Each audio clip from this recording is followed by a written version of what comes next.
like to call a regular scheduled council meeting of September 2nd, 2025 to order.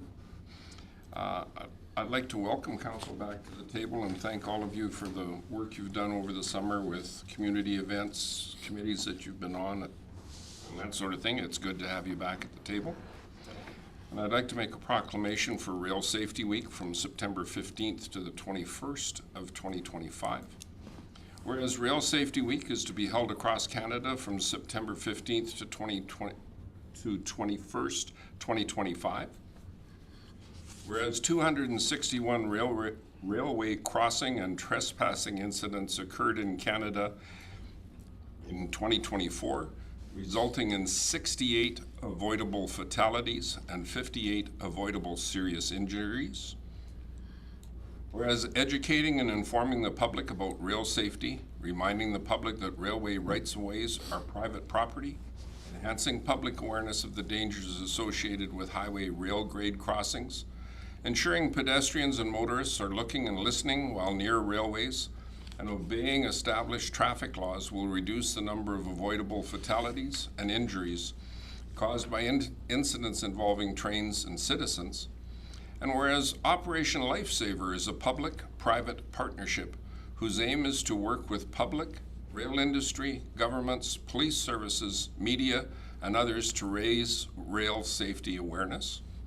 Whereas CN and Operation Lifesaver have previously requested council's support in raising awareness about rail safety, saving lives, and preventing injuries in communities like ours, and council has since established this as a standing proclamation to demonstrate continued commitment to rail safety awareness. Therefore, be it resolved that I, Mayor Dave McRae, on behalf of the Town Council of Redwater, do hereby proclaim September 15th to 21st, 2025 as Rail Safety Week in the town of Redwater. I encourage all citizens to participate in activities and initiatives that promote rail safety and to be vigilant and mindful of the dangers associated with railways to help prevent accidents, injuries, and fatalities. We don't have any public hearings scheduled. Are there any additions or deletions to the agenda by administration? Mr. Mayor, members of council, administration has no additions or deletions tonight for the agenda. Anything from council? Yes, Councillor Olson. I have two, Mr. Mayor. 11.6. I'd like to add in a request for letter of support. And 14.2 would be advice from officials. 14.2. Yes. Okay.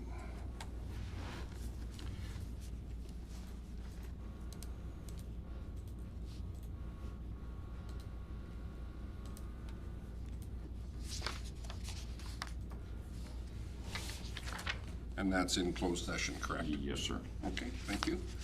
Anything else from council? Look for a motion to add those two items to the agenda. Councillor Olson. I'll make that motion. Discussion by council. Seeing anything, I'll call that question. All in favor? That's carried. And then I'll look for a motion to accept the agenda as amended. I'll make that motion, Your Worship. Councillor Butcher, thank you very much. Any discussion? Seeing any, I'll call that question. All in favor? And that also is carried. Nothing from the public input section of our agenda. We have no delegations, but we do have a presentation. Sergeant DeHaan is with us again as he makes his rounds on his quarterly reports.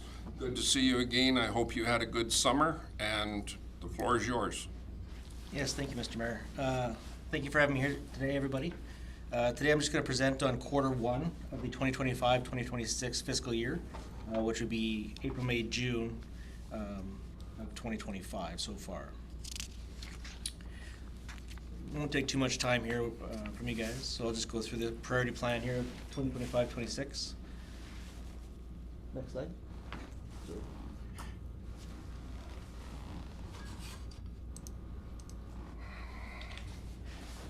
So under our crime reduction, prolific offenders and drugs, proactive initiatives with prolific offenders, we're monitoring 8 current prolific offenders that are residing in the Redwater area. We conducted 9 full checks during the first quarter, and we laid 2 charges in relation to breaches of those conditions that were placed on those prolific offenders. Throughout the first quarter, we executed 9 arrest warrants. We were able to finally track our hotspot patrols, and during those first 3 months, we did 233 proactive patrols around Redwater, Thorhill, Sturgeon County areas, trying to hit hotspots anywhere that we're having more property crime issues or complaints of suspicious people in areas that shouldn't be there. And our increased proactive CDSA investigation still resides at 0 so far for the year.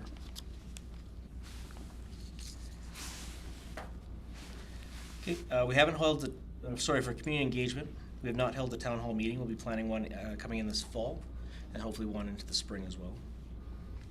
Interaction with community groups over the first 3 months was 12 interactions total. That includes things like COP meetings, presentations to council are part of those numbers, any sort of community event that we try to participate in, community engagement. And for our media briefs and rave, we've been doing the weekly rave call out. Corporal Vahey has been putting those out every Wednesday. Well, it comes out every Thursday, but it's a Wednesday to Wednesday report usually. We'll have somebody else going into doing that right away here because Corporal Vahey is off for a little bit. So we'll have to train somebody up on how to do those because I honestly don't know how. We do also have a social media account. We're doing weekly posts on that. We have a Facebook page. I know it's hard to find. We're getting we got permission finally to put a QR code up in our lobby that'll bring people right to our page. They can link into it and kind of see what's going on with our releases. So for enforcement and visibility in communities, in the first quarter, we issued a total of 181 violation tickets and 55 warnings. It's a little down from last year, but still pretty good numbers coming out.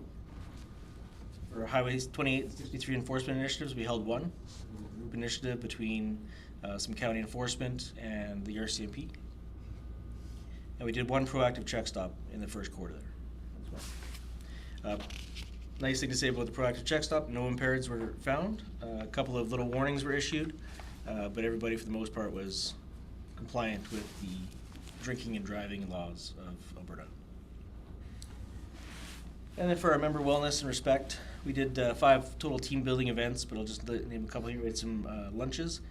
And then what was kind of interesting was our pedal party. We all got together as a group in Edmonton, downtown, and participated on one of those pedal moving bars. Everybody behaved themselves for the most part. There'll be a picture of it on the next slide, actually, and you can see what they look like. We go to the next slide there. There's all of us getting together. That's right before we took off. So the one being held up there, that's Kathy. She was the steno for the traffic services, and it was her retirement party. So we just made it a group activity for everybody there. It was a whole lot of fun. I strongly encourage anybody who wants to do that. It's a blast. So. And some of our community engagements, we did Coffee with a Cop, COP meetings. We did an Industrial Heartland Security Group meeting where we did some presentations there as well. We did some school visits. We participated in the cyberbullying presentation at the school. And we also participated at the bike rodeo in that first quarter.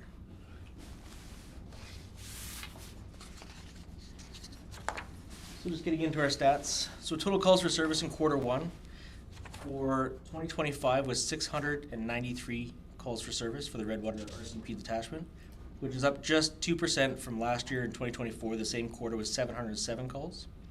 And I narrowed those down a little bit more too. So in 2025, 232 of those 693 calls were actually in the town of Redwater. And then just a reference for 2024, 228 of those calls were in Redwater.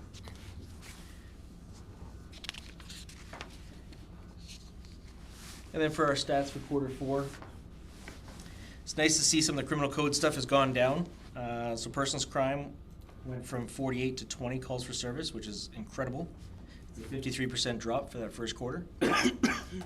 Property crime went down from 159 to 105 calls for service, which is 34% down. Other criminal code violations stayed the same at 19. Total criminal code altogether was 221 calls for service, down to 144, which is down 35% from the quarter of last year of 2024. Traffic violations have gone up from criminal code traffic, went from 7 to 10. That's things like dangerous driving. We had a few collisions, obviously, in the first quarter there, and also some impaired driving in that as well. And provincial code traffic went from 359 to 405. That's tickets issued. That's also including the Redwater traffic services that is stationed in our detachment as well. We did a group presentation on that to show how many tickets are actually being issued in this area. That's up 13% from last year.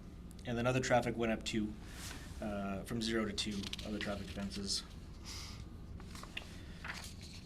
And some of our common police activities that have seen increases and decreases, such things as false alarms, went from 14 to 13, so very little down. False abandoned 911 calls went up from 17 to 34 calls for service. That's up 100%. Suspicious persons, vehicle property, went from 67 calls to service to 55. Again, this is what I always say at every council meeting, I want to see this number come up. I want the public calling in and they see something suspicious in their area. That's how we designate those hotspot patrols, those 233 patrols that we did in that one quarter. That's how we identify areas to patrol and get members out there. I know a lot of people think that, it's minor, I don't need to call it in, but we still need to know. And there's ways to report it online too. There's a phone number you can call. I don't have it on me, but if you come to the detachment, we can find it for you. And there's also reports that you can do online right from RCMP website. I think it's 410 RCMP is actually the phone number. But yes, you make those the reports right online. They're very minor. They still create a file, and it still shows us some of the hotspot areas that we need to start patrolling in. Search warrants, we did 3. I know in the spreadsheet that was handed out to council, it shows 0 because it wasn't scored properly, but we did actually do 3 search warrants in that first quarter of 2025, all for stolen property. So we were successful on a couple of them. One was not. And disposal abuse. Great to see. We went from 40 to 19 calls for service. We're down 53% reported spousal abuse files, which is great to see. And our Form 10s went from 3 to 1 during that first quarter. I will say that you're going to see an increase by the next presentation because our Form 10s, which is our mental health related calls for service. Form 10 is when we actually form somebody and bring them into a designated facility for a mental health assessment by a physician, a licensed physician. But we've had a lot of mental health calls in the last couple of months here, and we've been pretty busy with those. So. Like I said, quick and fast. Any questions from council?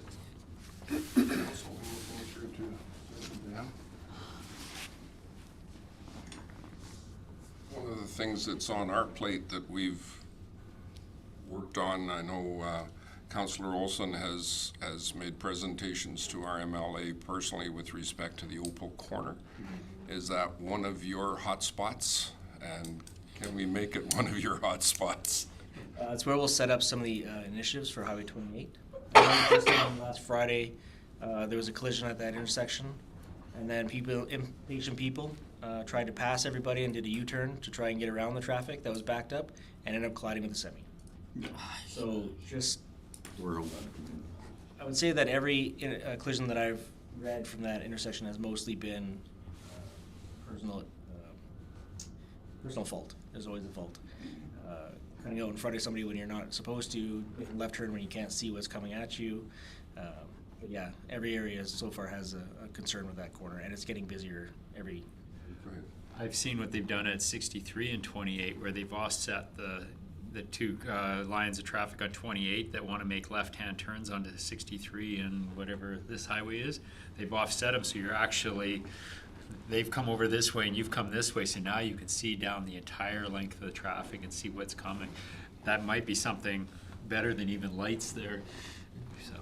Yeah, because at least then people can see, because I know if you're going eastbound or westbound, you're making that, if you're going, let's say westbound, you're making that southbound turn, and if someone's going northbound, or turning northbound, you can't see anything coming at all. And with that new set though, we moved them right over. Now you can see right down. It'd be nice to. Yeah. I'll take pictures, go up and take pictures of that before my next meeting with Minister Nally. I would. It's a great way to solve it without a lot of expense, actually. Because Tech isn't seeing the stats Yeah. that it warrants anything done to it, right? That we're Yes. getting back from transportation. I see they put lights on the stop sign coming north and south, but That was the county though. it's not a whole lot of change. Yeah. So it does help a little bit, I guess, when the foggy days or at nighttime, but Yeah. But the left-hand turns, it doesn't solve that at all. we're still cutting in front of people. So And just a personal pet peeve, Mr. Van Buell and I talked about it earlier, and you just mentioned it a second ago. Council, please feel free, every time you're talking to somebody about the Opal Road, those are not accidents. There's never been an accident at Opal Corner. There's been collisions. Yeah. And collisions are caused. And that's your words exactly. There's a collision on Friday last week because somebody was impatient, somebody wouldn't listen and that sort of thing. And accidents are when you're driving down the road and a meteor lands on your car or something. That's an accident. almost all collisions are avoidable. I mean, there's always the exception with the deer or a moose, but driving and cutting somebody off and you getting hit, that's totally avoidable. So. Oh, yeah. Anything else for Sergeant? Go ahead. I just have one question about some of the truck drivers coming, and I don't know the highway, coming from Agrium, and they're coming across from Bruderheim, from the Vinker Bridgeway. A lot of them go through that stop sign, and the only reason you don't see as many accidents is because you can see them, and you do have time to slow down. I know there's been a couple accidents, and I heard a comment from one trucker laughing, saying, "Oh, I just about got in an accident. Oh, I went through the stop sign." And some of them are making a joke out of it, which I don't know if it's causing road rage, because I did see a road rage because of it one day. And, you know, so I don't know what can happen with that if you set up one of your stops or something. I don't know, or just watch that corner for a bit. But of course, if they see you guys, you're not going to do that. But Yeah, I could totally understand the road rage. If I'm driving my family peacefully and a semi cuts through a stop sign and cuts me off, I'm going to be pretty pissed off myself. yeah, there's been a lot of close calls. And that's something we could do, especially with our traffic services. I can put that in their ear. Obviously, if you can see it from far, setting up there, they're going to see us and stop. But maybe they'll see that we're out there and we're watching, and then maybe they'll Slow down. for a little bit. I agree. I Pay come up by attention. that farm in the morning, sometime Yes. going to work, and they'll turn right out in front of you and they see you, not a soul behind me, and he pulls out and then he's doing like 30, so you gotta Yeah. jump on the brakes, and I've seen that 100 times there. Yeah, I or totally whipping agree. across Oh, thinking yeah. that you're not gonna hit them, Yeah. and, you know. That's what happens on 28. When you're coming north, you can see lights, like in the morning, you can see lights. When I'm coming to work, 4 days out of 5, I will watch somebody blow that stop sign turning right. What happens is, in the spring, the depth perception isn't as good as it is when it's dark, right? Because when you get into the spring, the sun is on those vehicles going, and so the depth perception isn't as good. And probably in the spring, 2 days out of 5, I gotta hit the brakes to not hit somebody. Yeah, should almost have lights set up at the 224 and 28 though, for sure. Anything else for Sergeant Dan? I hope your summer was good, both professionally and personally. We look forward to your next visit. If there's anything we can do, I know you meet with Mr. Van Buell regularly, so please don't be shy to ask, and we'll try our best. Excellent, yes. I think I'm coming back on the 23rd with the Superintendent Hanson for council meeting, so I'll come with him. I won't be presenting or anything, but I'll let him do all the talking. He likes it. We'll all have to wear our best bib and tucker. I'm gonna make sure I look good, because he's my head boss there, so. Go ahead, Dwayne. I often see in the local paper the Smoky Lake stats and stuff like that. I don't see it often about the Redwater stuff. I know there was an issue before I got here with the local paper.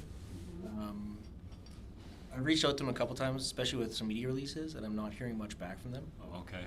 If they're listening or whatever else and they want to do stats, I have no problem doing that. I would love to do that because I think it really shows some of the community. That's why we do the rave releases, to kind of show what's going on.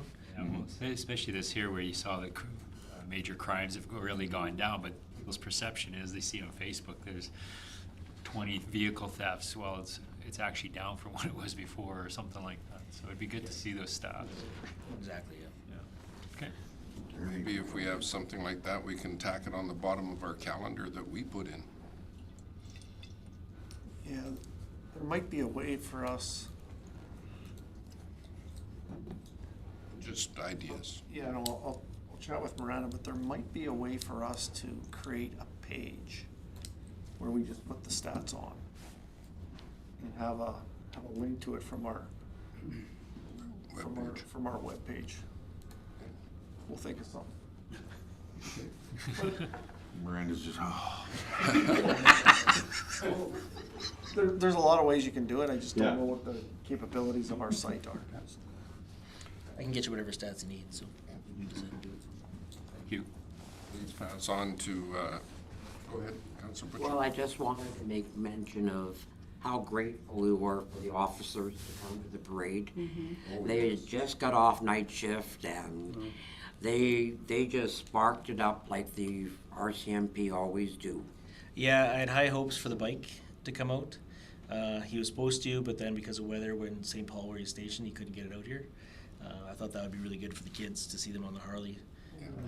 We wanted a police car in there too, but unfortunately, the one member that was driving the police car had to go to a call for service. So Yeah. But seeing the red surge, the older generation just loved that. And even us, the younger ones. The rest of you are older than me, so I can say that. Except for Joe, I guess. Just looks older. But once again, pass on to the ladies and gentlemen over at the detachment that we do appreciate each and everything they do for us. Really appreciate it. I will do, yes, for sure. Thank you. Thank you for having me, everybody. thanks, Sarge. Thanks for coming. Thanks, Nathan. Agenda item 8.1, July 2nd, regular council meeting minutes. Councilor Cosby. I'll move that the minutes of July 2nd, 2025 regular council meeting be adopted with the following amendments. Under 14.1, the motion was moved by myself. 14.1. I was moving into closed session. Okay. Your Worship. Oh, okay. I can remember last week.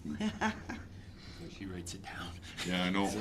When I was going through them, there's a section a little earlier on where we dealt with the bylaw, and we had 3 readings of the bylaw. Yeah. And there wasn't a request for unanimous consent. And I looked at it 3 times and went, oh my goodness, we didn't do that right. And then Mr. Van Buell pointed out quite correctly that the first reading had happened at a different date. Then we had a public hearing. Yeah. Then we had the amendment. So 3 readings were fine. So there's a motion on the table to accept the minutes with a minor amendment. Any discussion? Not seeing any, I'll call that question. All in favor? And that's carried. Any business arising out of the minutes or unfinished business? None from administration, Mr. Mayor. Anything from the table? No? Okay. Nothing under agenda item 10 for bylaws. New business 11.1, NPC members at large. And I'm guessing that we're in Ms. Lane's hands. Thank you, Mr. Mayor and Council. The purpose of this request for decision is to appoint 2 members at large to the Municipal Planning Commission. The proposed motion is to move that Doug Iverson be appointed as a member at large of the Municipal Planning Commission for a term expiring November 4th, 2027. And move that Ravi Gill be appointed as member at large of the Municipal Planning Commission for a term expiring November 4th of 2027. Administration recommends carrying out the proposed motion. Currently in our land use bylaw, It requires that the Municipal Planning Commission be made up of 5 members appointed by council, 2 of which are of town council, 3 are members that are from the public at large. In addition, in 2025, we revised the land use bylaw to add a provision for the Municipal Planning Commission to appoint members at the pleasure of council for a term of 2 years instead of 1 year. A little bit of history there too is that Ravi Gill resigned from the Municipal Planning Commission on October 24th of 2024. He had to go back home for quite a few months. And Brooke Warford resigned from the Municipal Planning Commission on June 20th, 2025 due to relocation. During the organizational meeting in 2024, Council designated the following members to the Municipal Planning Committee, Councillor Cosby and Councillor Olson. An organizational meeting is expected to be held on October 28th of 2025. In order to fulfill the requirements of the composition of the MPC, 2 additional members at large are required. Administration had previously advertised for the vacant members at large positions in November of 2024. We also included it in the Redwater Review, on Facebook, on the town's website, and through various marketing opportunities. Administration has since received 3 letters of interest from members at large, which I've attached, and administration conducted interviews on August 27th of 2025. 2 proponents were interviewed, 1 proponent was unable to attend. Both individuals that were interviewed displayed a genuine interest and desire to have cohesive community decisions, experience, knowledge, as well as experience of the practical practices of reviewing individual development permit applications on a case-by-case basis. Both individuals have a reasonable, optimistic view of growth for the town of Redwater. In addition, both individuals have expressed that they have no identifiable conflict of interest and that they understand that their decisions are guided by governing legislative requirements. Both individuals either live in or have a business in Redwater. Administration will prepare the individuals with training material to assist them in understanding their roles and responsibilities as an appointed member of the MPC. And that concludes my request for decision. Councillor Olson? Quick clarification from administration. Do we need 2 separate motions, or can it be done in one motion? Yes, there's nothing stopping us from doing it in one motion. Okay, I was just wondering if there was some legality that had to be done individually, or, Only if it was defeated, doing them separately. that's right? I guess and thanks, Miranda. The only risk is that if you defeat the motion. Okay, then- both of them are Then gone. both of them Okay, are defeated, so, and then you would have to, we'd be back into our procedural bylaw yeah. for the waiting period to bring a motion back, right? So, Go ahead, Councillor Melnick. I'll make the motion, move that Doug Iverson be appointed as a member at large of the Municipal Planning Commission for a term expiring November 4th, 2027. Thank you. Discussion from council. The only thing is, I can't find their, on my attachments or anything, there's nothing about their application. I can't find it. Oh, with their letters? Yeah. No, it's, It says attached in the RFD, but then I haven't found it anywhere.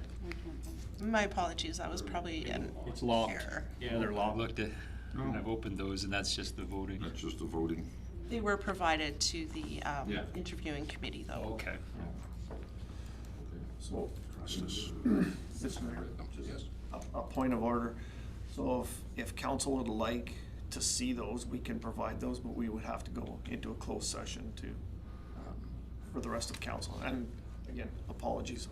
I assume that they were in the law, but it was only provided to the members of the committee. And I have no issue with that. I just well, they said they were attached, and I couldn't find them because I would have looked out of interest other than nothing else, but. They were there earlier this morning. Okay. Anything else from council? Councillor Melnick has a motion on the floor with respect to Mr. Iverson. Call that question. All in favor? And that's carried. Councillor Olson. Make the motion that Ravi Gill be appointed as a member at large to the Municipal Planning Commission for a term expiring November 4th, 2027.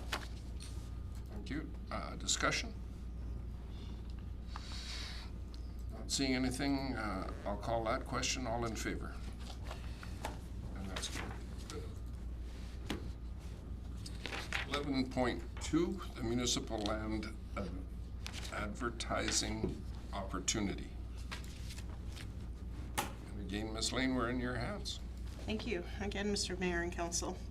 So the purpose of this request for decision is to provide council with information and recommendations regarding a municipal land advertising opportunity of town-owned vacant property. The proposed motion is that council direct administration to advertise the following vacant municipal lands for sale or lease on the Alberta Hub site selector landing page. The addresses being 4800 44th Street, lands that are comprised of 2.47 acres and zoned general commercial. 5701 44th Street, comprised of 5 acres of zoned designated industrial park. 4825 58th Street, comprised of 1.03 acres and zoned institutional. Administration recommends carrying out the above noted motion. So Alberta Hub reached out, we currently have a contract with Alberta Hub for services, and they reached out to the town to determine if we had any vacant lands that are available and have the ability to enable investment related to manufacturing in the ag, energy, data centers, aerospace, etc.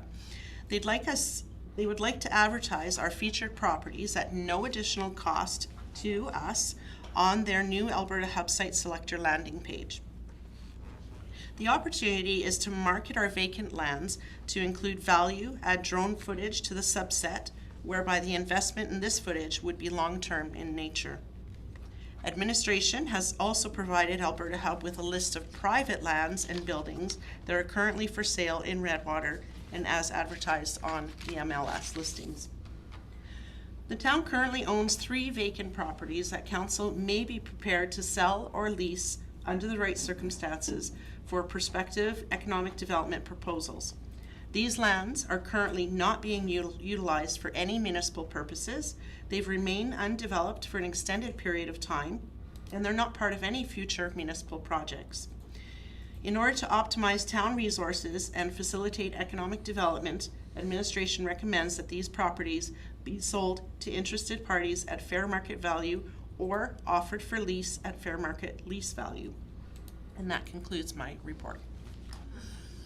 Mr. Mayor, if I could just make a couple remarks on this. Go ahead, Mr. Van Buel. Yeah, so, Mr. Mayor, members of council, I think the biggest reason why we picked these 3 properties is these are 3 properties, at least since I've been here, we've talked about in different stages for development purposes. I think a couple of them actually even had people, use the term, kicking tires on them. And so these are the 3 that we've done some market evaluations on in the past. So we have an idea what their market value is. The reason we didn't put that in here is, in reality, the market is kind of whatever the market will give you. And so not producing that, again, in the public realm, we could get an offer that's better than market value, which is even better for us. So, but again, I think the big reason for these 3 is these are 3 that, again, we've talked about as an organization about disposing of in one way, shape, or form or another, at least since I've been the CAO for the municipality. So that was the rationale for those 3 and not any others at this point in time. Thank you. Councillor Melnick. I guess I could make a motion before I ask a question. Yes. Okay. Unless you want to wait for the motion. Oh, I can make it, that's fine. I'll make the motion that council direct administration to advise the following municipal lands for sale or lease on the Alberta Hub site selector landing page. First one, 4800 44th Street, FME, lot size 2.47 acres, zone general commercial. 5701 44th Street, lot size 5 acres, zone designated industrial park. 4825 58th Street, lot size 1.03 acres, zoned institutional. Thank you. You had a question? Yeah, I was just curious, because I know before we talked about stuff like if some company come in, we would want, so if we got rid of all of these and then somebody did come in and then we really you have nothing in your back pocket, you know what I mean? So I was just wondering what the rational thinking is. Should we keep maybe some just in case some people come in and they want some land or want to set up a business and we could help them out, or? Councillor Melnick and Mayor and the rest of council, I think one of the things we've talked about in the past is putting conditions on the sale of the property, that we don't want somebody coming in and banking land, right? And so that the conditions of sales, and those are the things that once you have a proposal on the table, you can make those conditions of sale. Right now, the goal is to get that property out into the marketplace, to let people know that there is properties available. Because right now what's shown is private property that's available. And it's not that we're getting in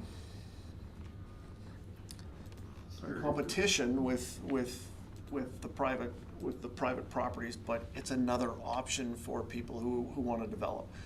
Not always is, private development the best location. And I'll give you an example. The first one on the list, from my perspective, although the land needs some work to get it up to grade, et cetera, as far as location, and if you're talking about, buying property, location, that is at, one of the intersections, one of the major intersections in our community, especially for that industrial kind of commercial traffic, right? And so it's a prime opportunity that if somebody's looking for something, right now they wouldn't even know that it's available for sale. And so all we want to do is market that and let people know that there are some opportunities, not on the home front necessarily, but in the institutional and commercial realm in our community. That's kind of what we're. I just kind of figured like the industrial, because I think we had some interest before, and I was just curious if we got rid of it, and then someone does come in and says, hey, Mr. Van Buell, we're interested. Do you have something to offer us? And then we're kind of like, no, we have nothing to offer you. The nice part about that piece of property is what we're marketing right now is the 5 acres on the south side of the road. Yeah. There is still properties on the north side of that road as well, right? So it's not all of our land. It's not the whole thing we're putting out. Now again, somebody goes, hey, there's 5. Well, who's got this land on the other side of the road? And I need 10 acres. Well, then we can talk. That just brought up mine. I know on the other side is that salt water is supposed to be going in there and cleaning some stuff up. Have we any movement on that? The short answer, no. Yeah, I figured that. The long answer is much more complicated. Does that affect the 5 acres on the side? No, it doesn't. On the north side? And No. that's, Okay. and I think that's probably one of the sticking points of where we're at with that right now. How would I put this? Not being able to sell that because of that would increase our case as to why Should be looked at quicker. there should be some more money on the table for the town of Redwater for the loss of the land. I don't want to put you on the spot, Councillor Olson, but as our hub rep, anything you want to put into the conversation with regards to what you may have heard at hub or anything with regards to this program? This would be good, as everybody stated, because it doesn't, like, when you think of the hub and it does, but when you sit and listen, they're out all throughout the province where they're meeting with the other hubs, meeting with other, provincial and everything. I think it will help us in the long run by adding this in. It may even, you know, they may not come in and buy our property, but they might buy the one on the north side in the industrial park or something, but it on a private sale. But I think it's gonna help get us more door knockers, I guess you'd say, or tire kickers anyways or something. Yeah. If I could just add something to that, and I think just to piggyback off that, it's not necessarily about selling our land, it's about showing investors the opportunity for opportunity in our community, right? And it's about bringing economic development. If they happen to buy our land, awesome. But if they develop any land, even better. Yeah. Kind of aside again, that daycare, have we heard anything on that end? 'Cause this is kind of tied into this yeah. a certain amount, but. The last correspondence I got was while I was on vacation. And basically what's happened is, I guess the short form answer is, they're still working on the final agreements with the province. Oh, okay.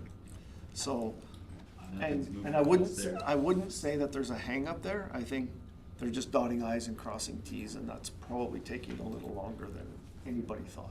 Okay, thanks.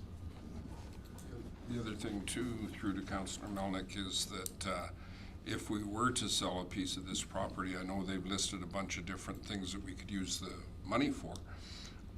Nothing to say we couldn't pick up another piece of property ourselves and market it.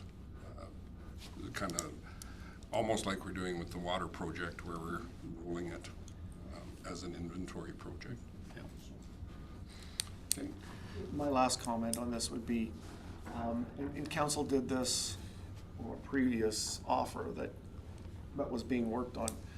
And I would, you know, any potential sale have to have, you know, my recommendation would be that any offer to purchase would come with a limit on, or a time limit as when it has to be developed. Start. And I think it piggybacks off of what the mayor said, and that is, if you don't do that, you start to run out of market lands. And, you know, not a knock on anything that's happened here in the past, but we have a lot of land banks in our community that have not been very helpful for economic development. And we wouldn't want to contribute to that. So we'd want to make sure that when we sell a piece of property for development, it actually gets developed and it doesn't sit in somebody's land bank for another 10 years. And to piggyback off of what you said, Councilor Melnick, all of a sudden, yeah, we've sold it with no conditions. Now somebody else comes in and wants to actually develop it, and, you know, it's out of our hands again. Now you're back to a private landowner.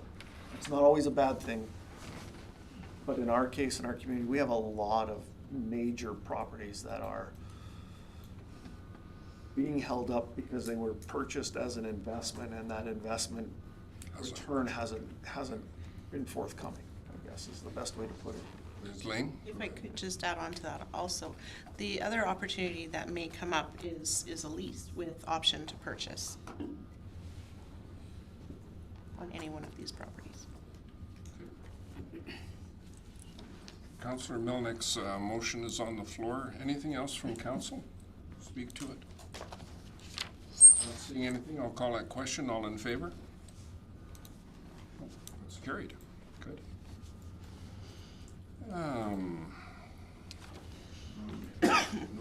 Northern and Regional Economic Development, NRED, Program Grant Application, 11.3. Go ahead, we're back with Thank you, Mr. Mayor and Council. Ms. Lane. So the purpose of this request for decision is to apply for the Northern and Regional Economic Development, the NRED Program Grant Application.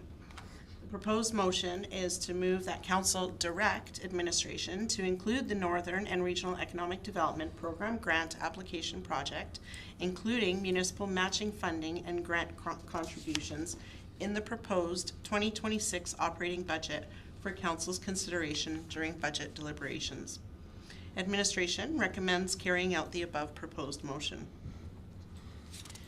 So the purpose of the Northern Regional Economic Development Program is to enhance economic conditions and leverage regional resources to build capacity for sustainable economic development and diversification. It provides an opportunity for communities to work with partners to identify and allocate resources to a promising area of regional economic development. Applicants may submit proposals that either promote regional economic prosperity or those that lay the foundation for continued economic prosperity into the future. For a project to be eligible, it must support economic development and have a clear path to achieving tangible and impactful results in one or more of the following program priorities. I won't read them all. They're there in front of you. Approved applications are eligible to receive between $10,000 and $300,000 in NRED funding to support total eligible project costs. There is no maximum amount for the total project cost. However, NRED support will not exceed $300,000 per project. So the proposed NRED grant is a matching funding grant equaling the portion of the total eligible project costs for which applicants and their funding partners are responsible. So you would take the total eligible project costs, the grant amount, the matching funding. All matching funding must be fully secured, i.e. received or committed, approved at the time of application. So administration is proposing to seek a 50% matching grant to accomplish various economic development initiatives. And I must say that when I first started this, I didn't think that the list would get this big, but it's pretty exciting. Retail gap and industrial profile analysis designed to provide an understanding of community retail and industry gaps and target audiences. Economic development microsite, designed to incorporate the Town of Redwater brand assets and specific landing page for economic development, online payment integration, marketing, and communications. Municipal website upgrade, easy to use design, content migration, online payment integration, tailored branding, reducing barriers to engagement. Economic development plan, designed to outline the key objectives, identify goals, visions, and identify trends, industry, and strategic initiatives for economic development. Funds towards Year 2 Economic Development Certification to provide our current staff with the educational means to make sound decisions and promote the town's economic strengths. So the objective of these initiatives is to identify underrepresented industry sectors and attract targeted investment through a retail gap and industrial profile analysis. The Economic Development Plan will guide strategies to support long-term growth and quality of life. An upgraded municipal site and dedicated economic development microsite platform will offer stakeholders key data and resources. Completing Year 2 of the Economic Development Certification will enhance staff capacity to make informed decisions and promote Redwater's economic strengths. Administration has received requests for quotations from various contract providers to obtain an estimated project breakdown for budgetary purposes. The project budget, total estimated project cost, and that is including everything, all those 5 that I just listed, $148,469. So then the Government of Alberta, we would request an amount of $74,234.50. The Town of Redwater matching funds would be $74,234.50. This project will require support from various staff who provide support in the areas of finance, website content, communications, and information technology. If approved within the budget, administration will finalize the NRED program grant application for submission by the required deadline of December 6th of 2025. And that concludes my report. Thank you very much, Ms. Lane. Again, Mr. Mayor, if I could just make a couple quick comments. So the reason this is here tonight is because it is a substantial undertaking for staff. And it's one of those ones where we're gonna have to do some prioritizing potentially in our budget deliberations administratively before we bring a budget to council. And so before we go spend a whole bunch of work on this, I guess the bottom line question is, are these things a priority for council at this point in time that you would like to see in a budget, or is this something where we're going, is this useful for us as an organization? And so bottom line is, we want your help in helping us pre-prioritize our budget as we go through this. Because as I said, the money is one part of this, and it's certainly not the small part of it. But equally on this one is the human resources that we're gonna have to put to, if we get this money, we're gonna have to do a really good analysis of, can we actually accomplish it in 2026, right? Or is this something that we have to split up? Because I don't wanna say this willy-nilly, but our staff really are going full out, and this is, when you look at the five things we'll be doing here, it's not just Miss Lane's time, it'll touch a whole bunch of other programs and what can we do. So before we spend a whole bunch of time coordinating this, don't want to spend any more time on it if council's gonna look at us and go, you know what, really not our priority right now.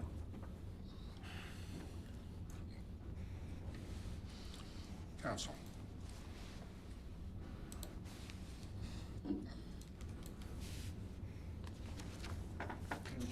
Councilor Olson. I'd like to move the council direct administration to include the Northern Regional Economic Development Program grant application project, including the municipal matching fund and grant contribution for 2026 for council's consideration during budget deliberations.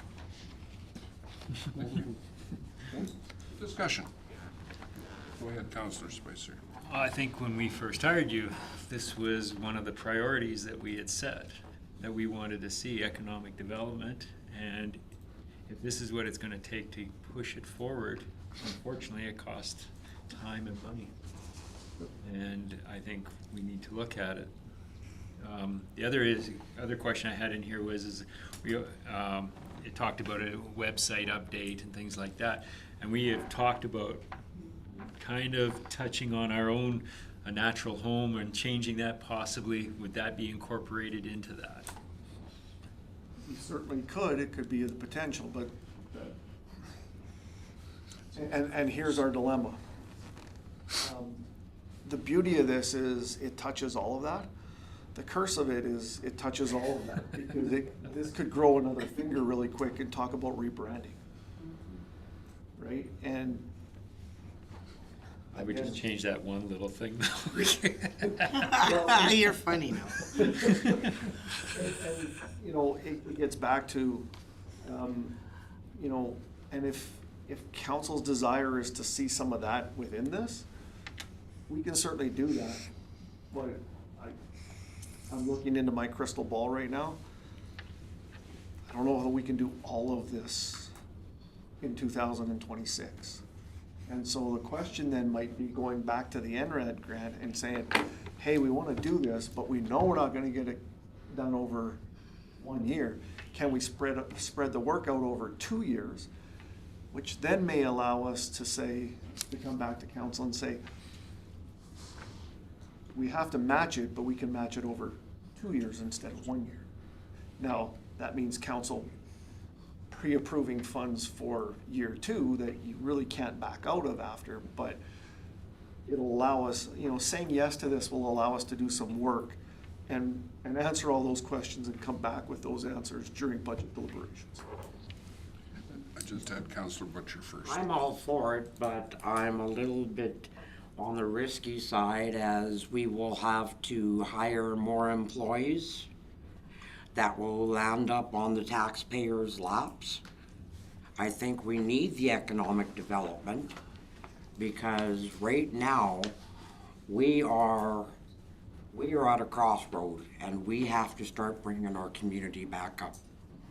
And if we don't do so, we'll lose out.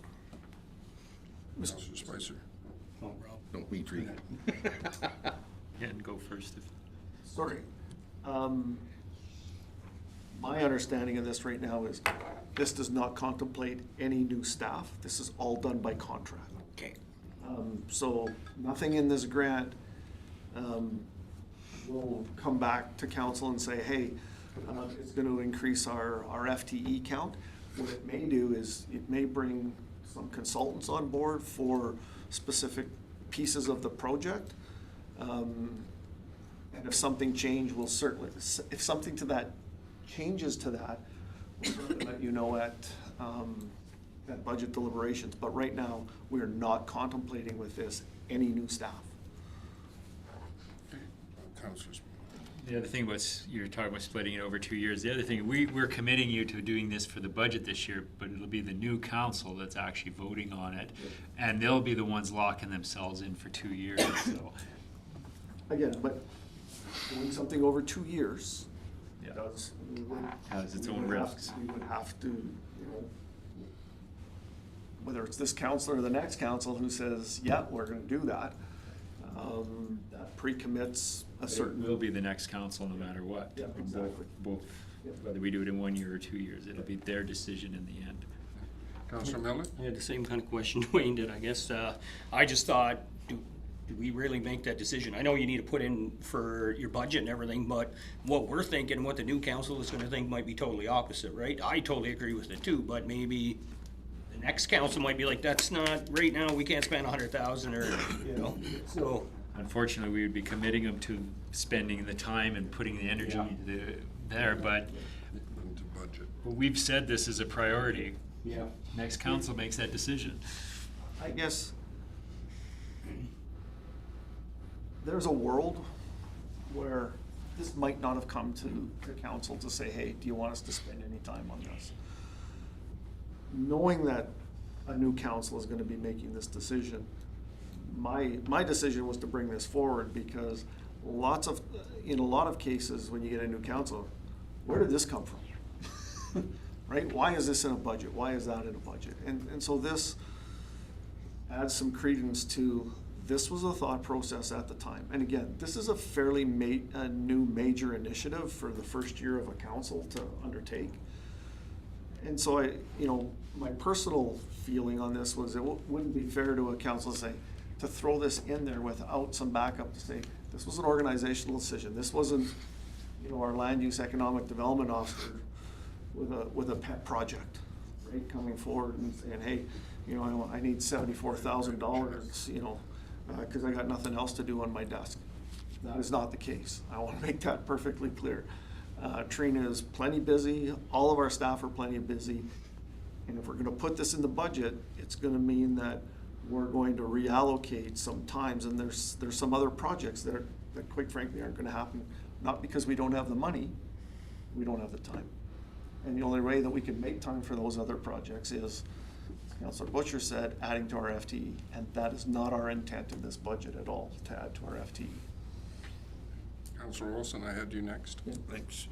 So, all the government really needs for the grant application is the commitment from council. Yep.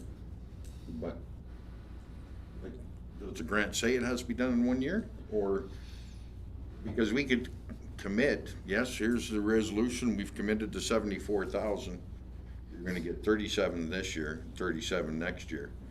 I mean, because once they give you the 74, as long as you spend it for that particular. Those are the questions that will get answered.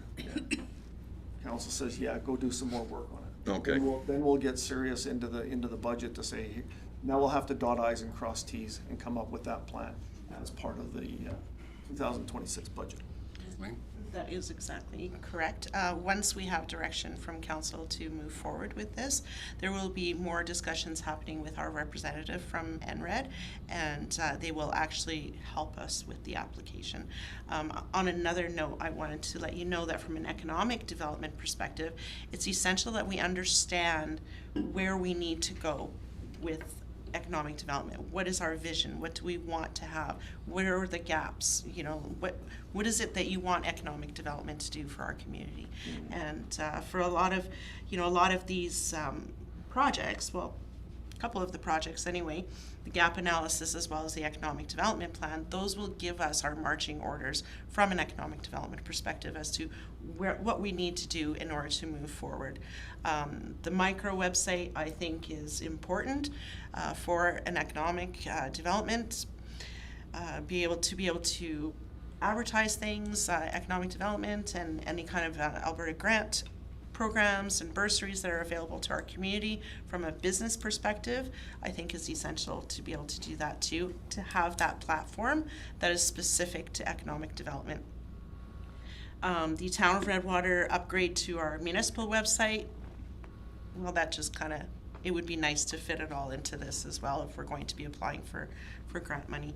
And then again, the year 2 economic development, again, it all depends on what council's vision is.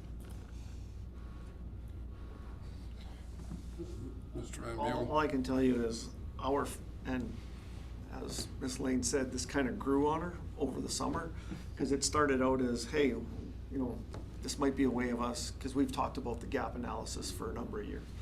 This is a way to get the gap analysis done. And then as we start reading more, and it'll fund this, and it'll fund this, and it'll fund this, and then, you know, there's a number of things that'll fund that we kind of scrapped off the list, but these are the 5 kind of things where I won't say they've been on our wish list, but they've been on our to-do list, right? As Councillor Spicer said, like the gap analysis and the economic development plan has been on that list for a while. And from a time perspective, you know, I'll go back in history, land use bylaw was was the big one, and then, you know, then there was the MDP. And, you know, we took a little bit of a break just to get all that sorted out, but, you know, it's time to move forward and get serious with some of these other projects. But how far down this list will go, again, once, you know, we get heavy into our budget deliberations later on this month, we'll have to make some decisions on what, you know, what other projects are out there that we might not be able to do if we do these, or the other projects might have, you know, and we might cut this list to 3. But that's kind of what we've kind of put together right now. So the other part of the grant application too is like we said, it's the commitment. It's to have a letter of commitment from council saying we are committing to putting this into our budget, and that is all that they need for the grant application at this time. But they also require supporting letters of neighboring municipalities or organizations, Alberta Hub or our chamber or things like that. And without knowing if this is the appetite of council, then we can't move forward on any of that.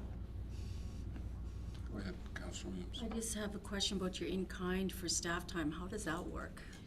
It's just a monetary $15,000 that you put in the grant application. It's just Something. It's just a number. Yeah. Again, there's staff time involved in it. We get, you know, in order to be able to do anything with it, you gotta put a number in there in your budget, and it just reduces the cash amount that we have to put in.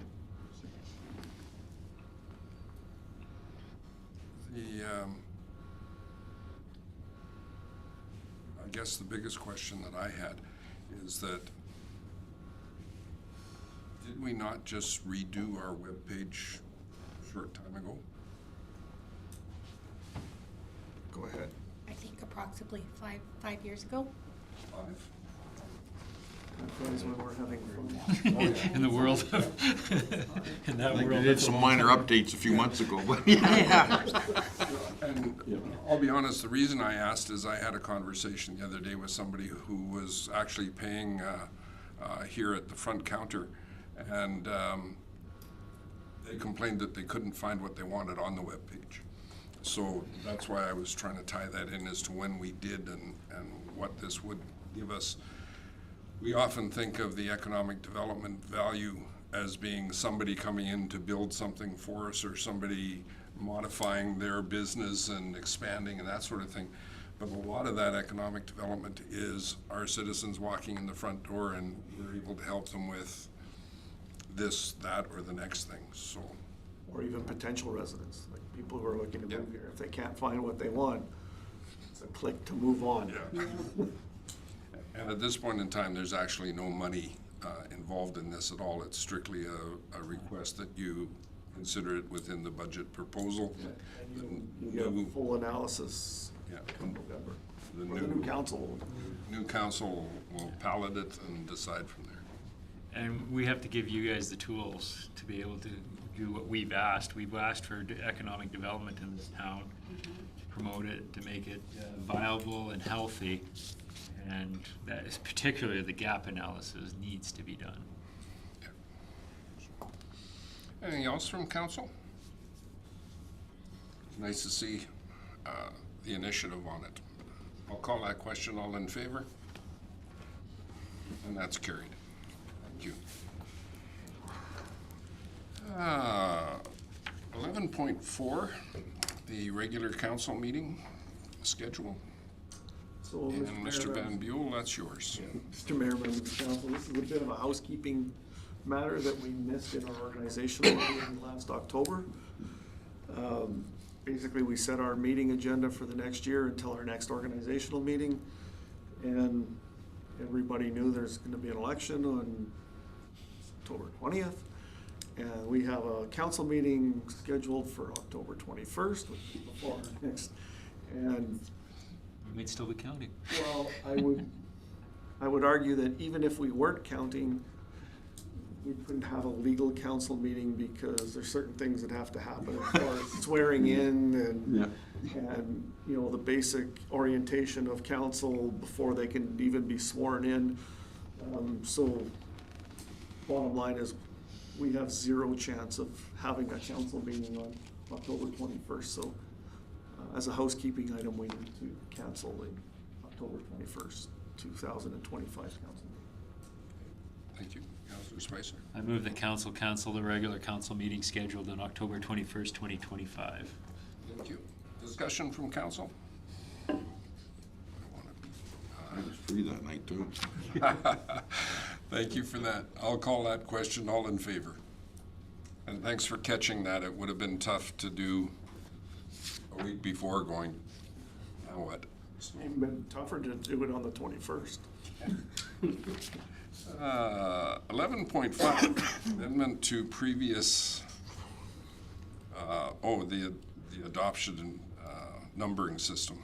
Yeah, so Mr. Mayor, again, a little bit of a housekeeping. We used the wrong set of minutes when we went for our motion numbering. And so the one meeting, when we approved the minutes, we had the wrong motion number. So the proposed motion that council amend the previously adopted May 27, 2025 Committee of the Whole minutes to correct the resolution numbering as circulated, and that council amend the previously adopted June 3rd, 2025 regular council meeting minutes to correct the resolution numbering as circulated. Again, it was simply the motion numbers that got mixed up between the Committee of the Whole and the council meeting. Thank you.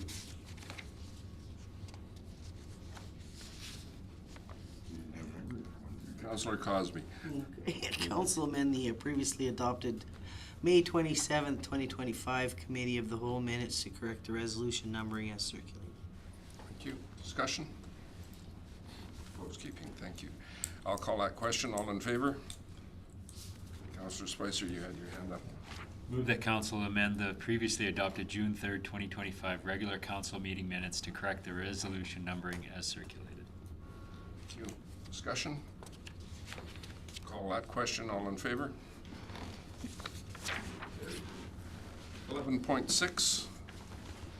Councilor Olson.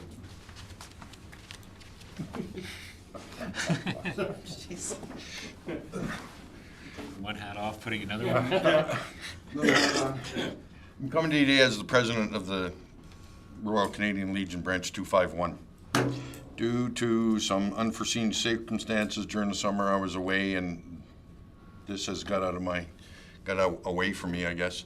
But what we're looking for is for a letter of support from the town to go along with the letter of support from the MLA and the MP for our New Horizons grant for seniors. It's a $25,000 federal grant that will be utilized to redo the outside of the Legion. We'll be re-siding putting from Faux Rock up, Cedar Shake and everything.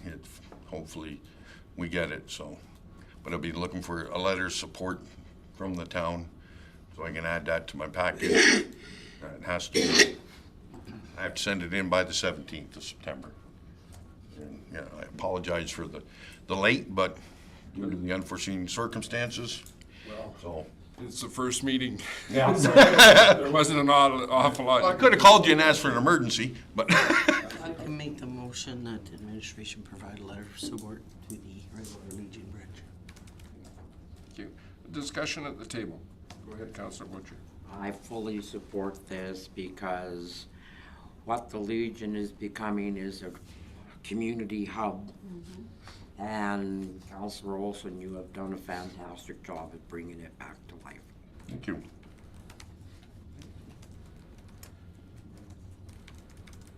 Not seeing anything else, I'll call that question. All in favor? And that's carried, and I think the minutes will reflect an abstention for conflict of interest. I wasn't at that seat, so you can't abstain. He didn't vote. I'll send you the information. Send me a letter to sign.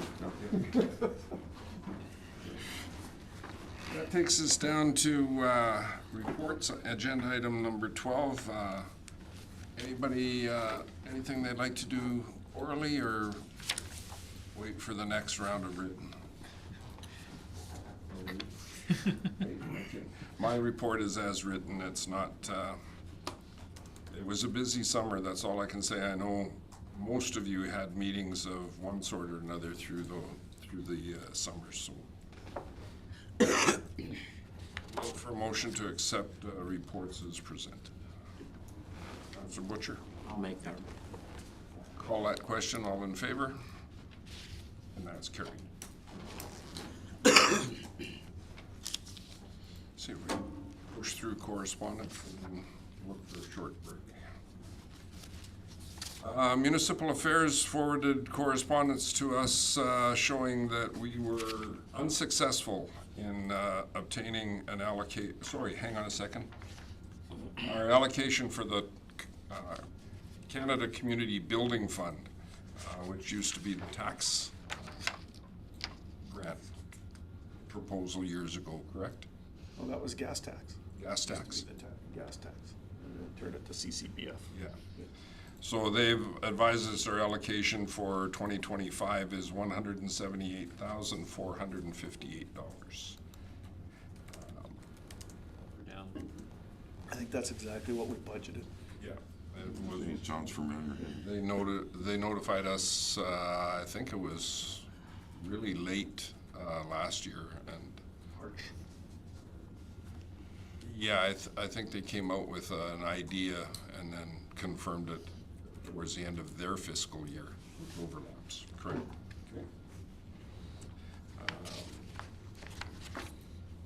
Okay. We have correspondence from Tyler Gandam, the president of Alberta Munis, indicating that they have made some recommendations to the provincial government regarding the implementation of the changes in Bill 50. One of the things that I noticed there's 2 or 3 pieces of correspondence with respect to it. One of the things that I noticed in their presentation was the provincial government gave them the information on Friday morning and wanted a meeting on Monday morning to review it. So it was a tough push for Alberta Munis to put together something that was important and has an impact on every municipality in Alberta. Mr. Mayor, can I just make a Sure, comment yeah. on, I think the key one in this, under Bill 50 is the use of natural person powers. Yes. Can we define that first? So, natural person powers is a term that relates to what people are allowed to do in the course of and what they're allowed legally to do as a person. Municipalities up until somebody online is gonna correct me on this, but I believe it was the 1998 update to the Municipal Government Act is what gave municipalities natural person powers. An example of natural person powers is a municipality, as a natural person, can charge somebody with trespassing. Rather than, right? So what this is referring to is anytime we use natural person's powers, which is quite frankly quite often, this is proposing that we have to let council, that administration has to let council know absolutely every time that they've used natural person powers. It could be several days, several times a day. Exactly. In fact, some of our staff, I would argue, use natural person powers and don't even know that they're using them. Bylaw. Right? Charging on the behalf of the municipality. Bylaw is doing that all day long. Exactly. Right? So, this is one that should be on our radar because if you don't want us to have it, take it out of the Municipal Government Act. And I say that tongue in cheek. As the report here says, let council decide when they want their administration to be reporting back to them. I won't go further now because It was very interesting in the material that they provided. They started into the natural person powers, but never defined it anywhere in the correspondence. There's nothing that says this is what we're talking about. And the reason for that is because there's a legal definition that has volumes about what is natural person power. I mean, there's Supreme Court cases, Supreme Court of Canada cases around, is that a natural person power or isn't it?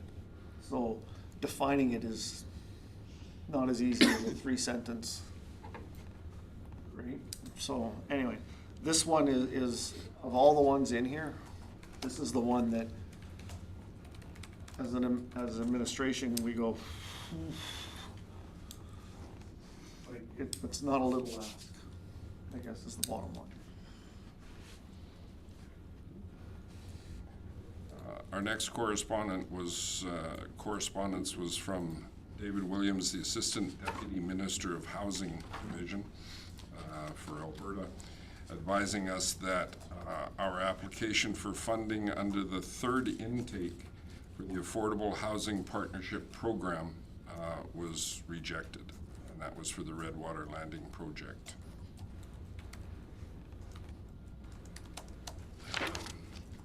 We have the invitation from Bruderheim for the Deutschland Days and their parade. And a little farther down, there's actually the application for us to fill out for the parade if we decide to go.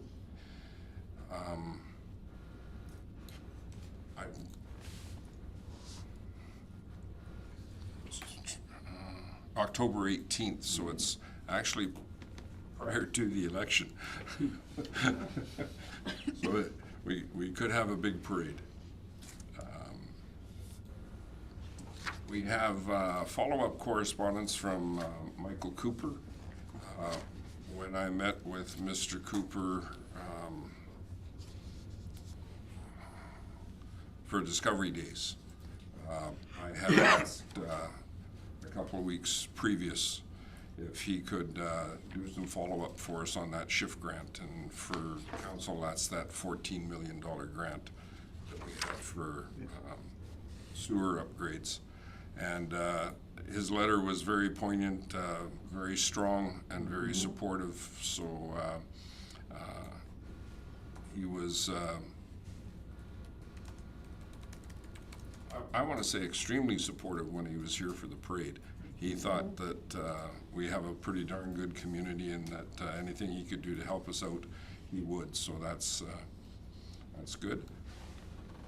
We have more correspondence from Municipal Affairs advising of the 2025 Fire Services Training Program grant.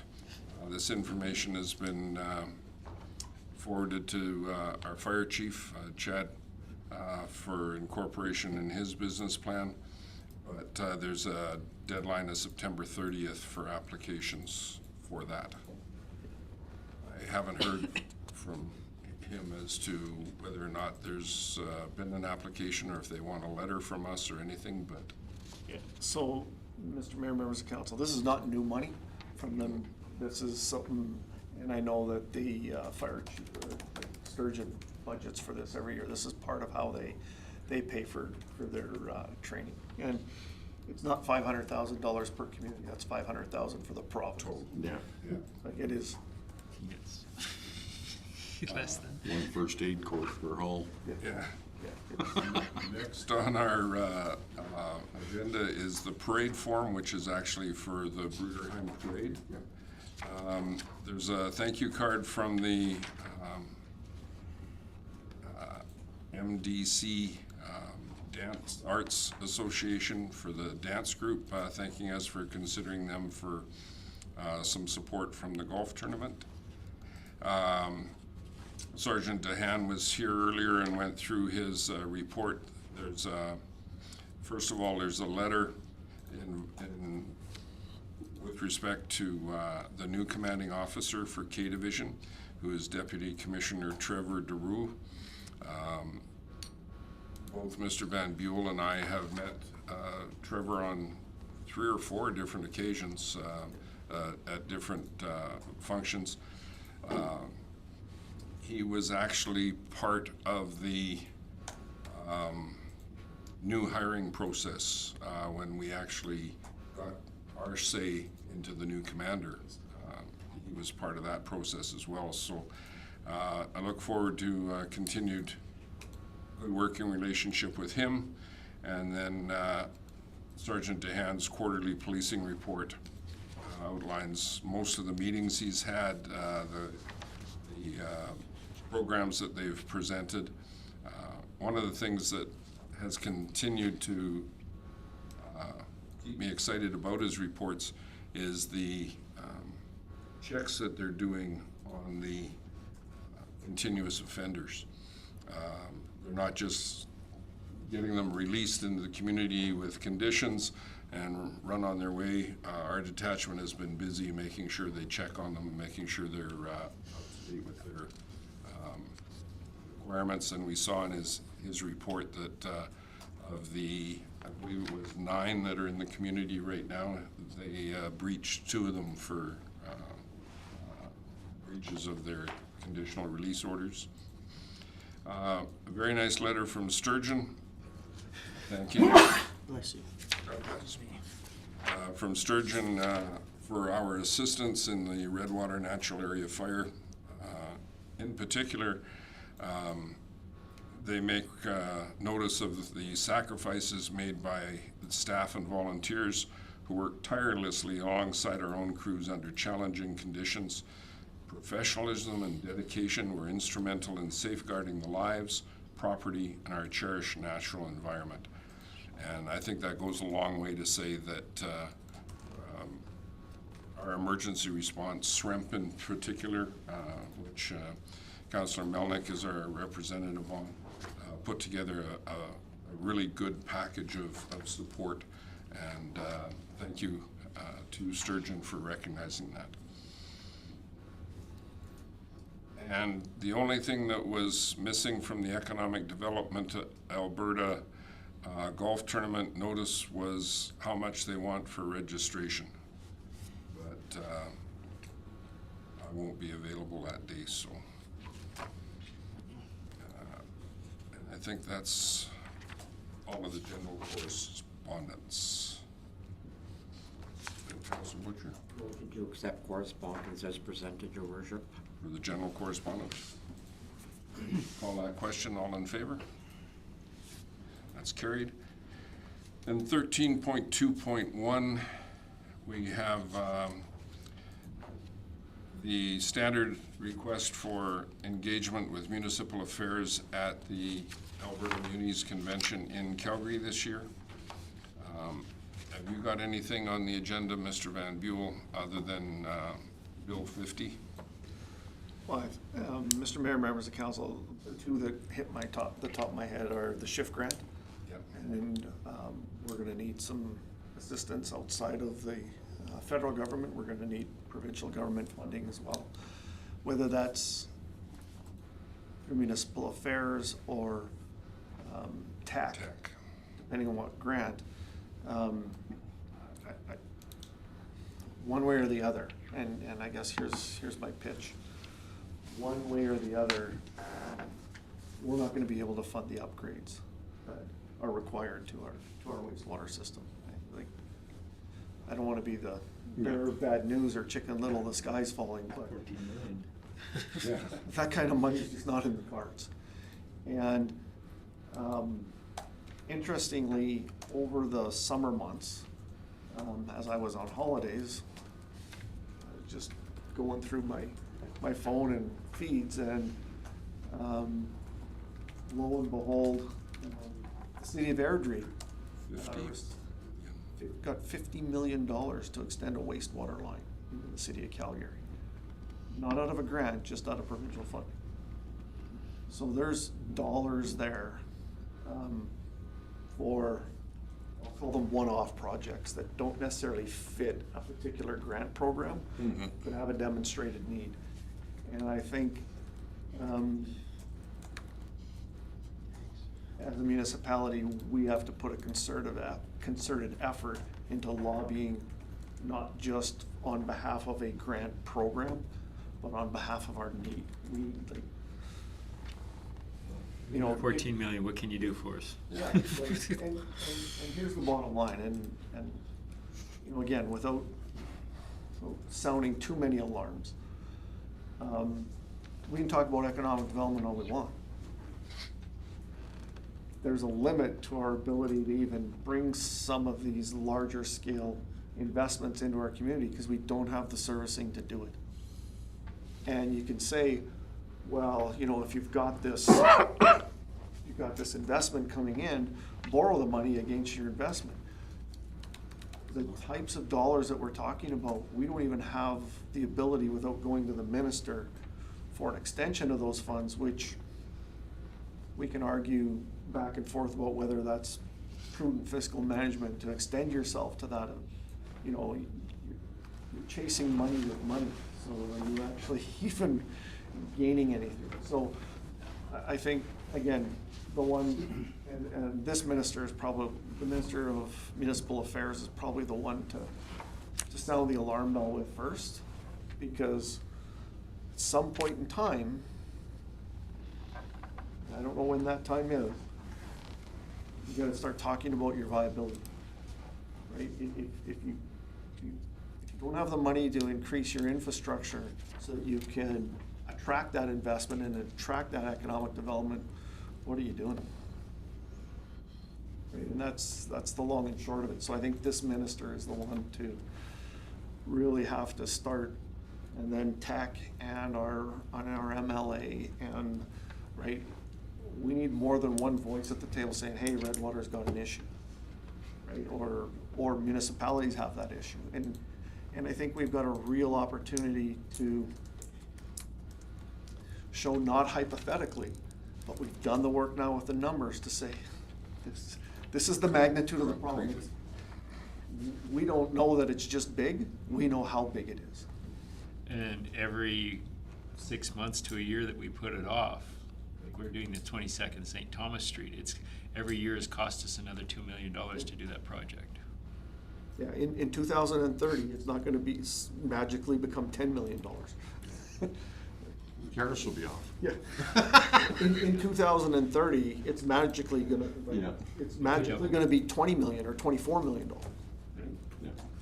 And So what I'm hearing from you then is you'd like council to make a recommendation. We ask for a meeting with the minister and we identify SHIF Rule 50. those are the two for me that. Okay. Anything else from council that they would like to see in that list? Those two would probably take up our 10-minute allotted Yeah. time anyways, If you get a chance to see them. if we get that, yeah. I would stick to 2. Yeah. So I would look to council for a motion for that. I'll make that motion. Thank you. Discussion? Call that question, all in favor?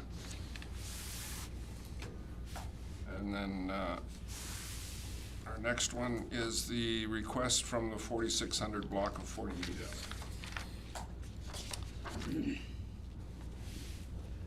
If I could, Mr. Mayor, so this is a petition that got dropped off to our office from a resident.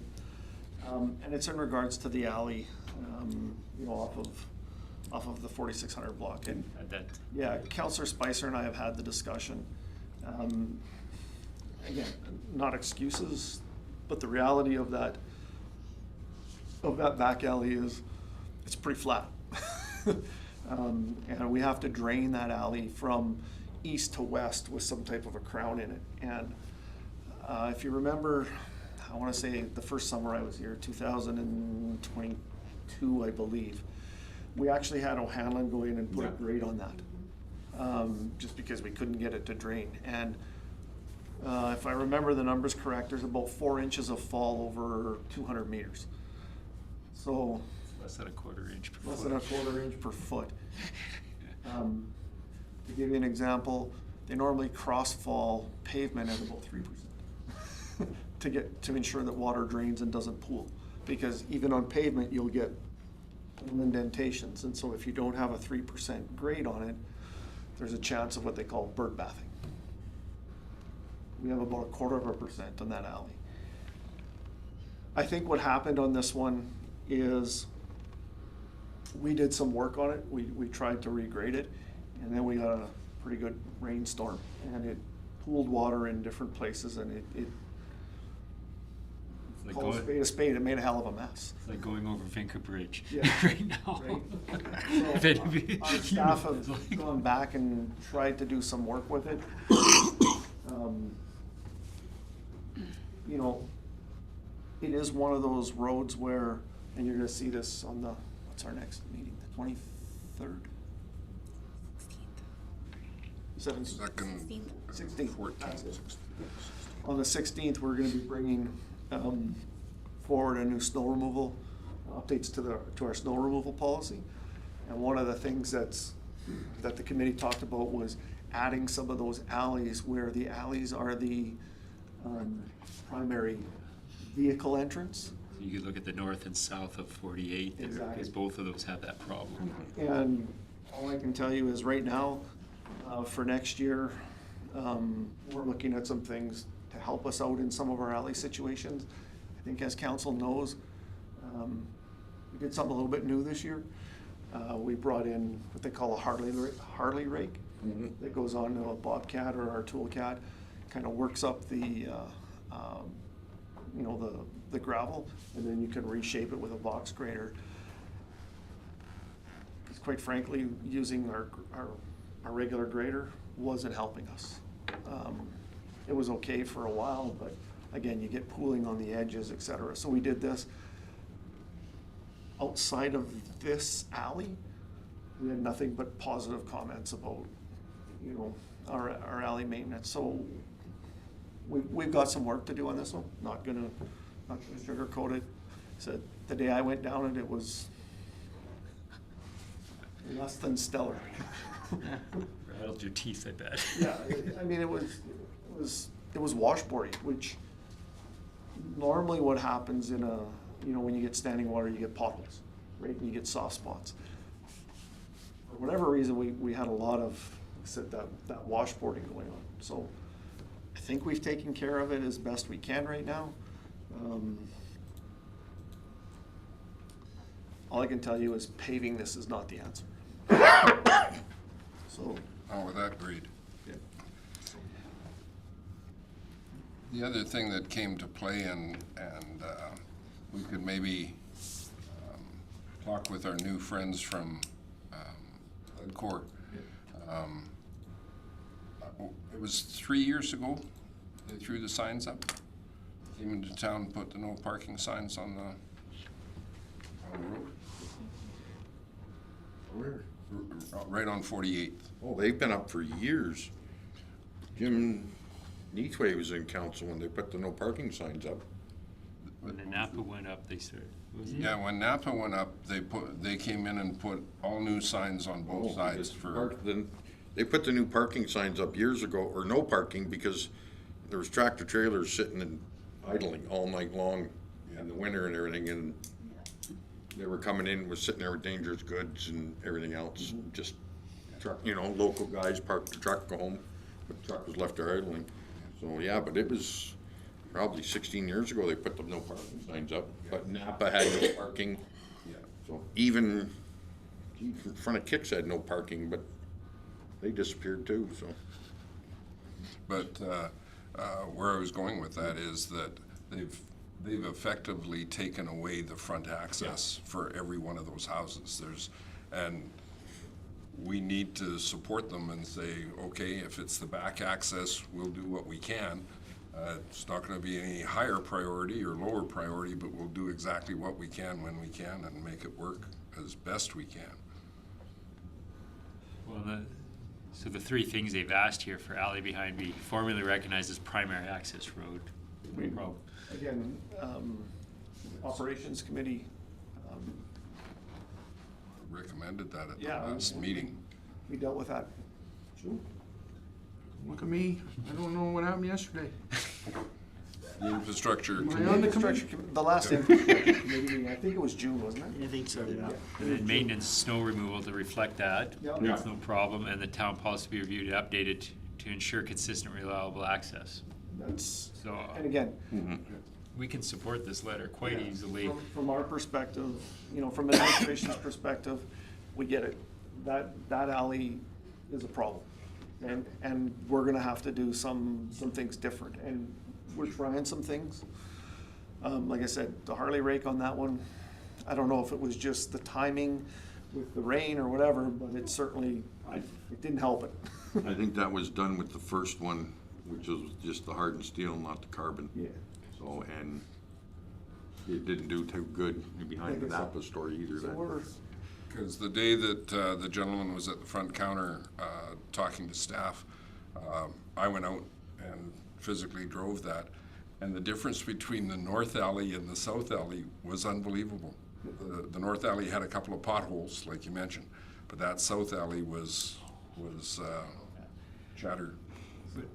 I would also put on there is that we should extend this to the north one as well, because again, it's their only, they have to park in the back. You have And- to look at the map and redo, And and we almost have to look at, across from the fast gas, where's the, in behind, there's that yard, that laydown yard, but those residents on the one there, I guess some of them can park in the back, but all their parking is, in the front, around the corner from you, but Yeah, they get stuck all the time in that back trying to get to their parking stall in the yeah, back. go for that apartment or, Yeah. and what we did at the infrastructure committee is we looked at those areas down Highway 37 that have that alley where that's their primary. And so we've designated those in our primary snow removal. Right? Okay. So those will be. Both of like, those were you'll all see like the- that. You'll see that reflected on the RFD that comes for the change in policy on the 16th. The summer maintenance is a little bit different. Like I said, we're working on our alleys. Like I said, I think we got better this year. Are we perfect? No, and certainly this particular alley, for whatever reason, was a problem all summer for us. So we have to figure it out. I would, given our conversation, I would ask for a motion from council to direct administration to continue working with those two alleys. I can make that motion, Your Worship. Discussion further? Call that question, all in favor? And that's carried. Motion to take a 10-minute break. And Go into closed session if you want that on there. Separately if you want. motion for a 10-minute break and moving into closed section. I'll call that question, all in favor? And that's carried. Need a minute to change the electronics.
the word.